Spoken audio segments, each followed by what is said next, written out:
Authentic ইসলাম TV, সালাফদের পথে, আলেমদের সাথে। বলছেন যে শেখ, ইমামের পিছনে সূরা, 6 নম্বর হচ্ছে ইমামের পিছনে সূরা ফাতিহা পাঠ করার সময় পাওয়া যায় না। কোন কোন ইমাম শুধু 3 বার বিসমিল্লাহ বলে রুকুতে চলে যায়। এটা নতুন শুনলাম আজকে।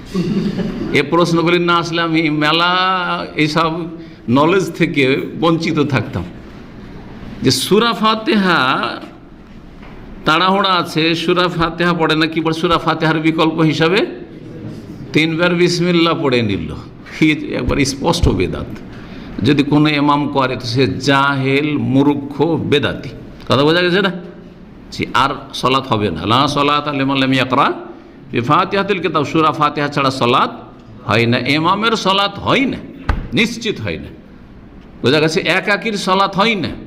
বাকি থাকলো মুক্তাদি পিছনে আছে। মুক্তাদি যদি শুনে তাহলে সেই ক্ষেত্রে কিছুটা হয়তো ছাড় থাকতে পারে, কিন্তু শুনেও না, পড়েও না, জোহরে, আসরে, মাগরিবের 3য় রাকাতে, এশার 3য় 4র্থ রাকাতে শুনেও না, পড়ে না, সলাত হয় না।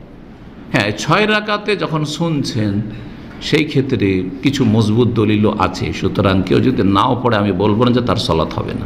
কথা বোঝা গেছে? কিন্তু ইমাম যদি সূরা ফাতিহা না পড়ে একবারে নামাজ হবে না। একা একা নামাজ পড়ছে না, সূরা ফাতিহা বলে নামাজ হবে না। সূরা ফাতিহা ফরজ, রুকন।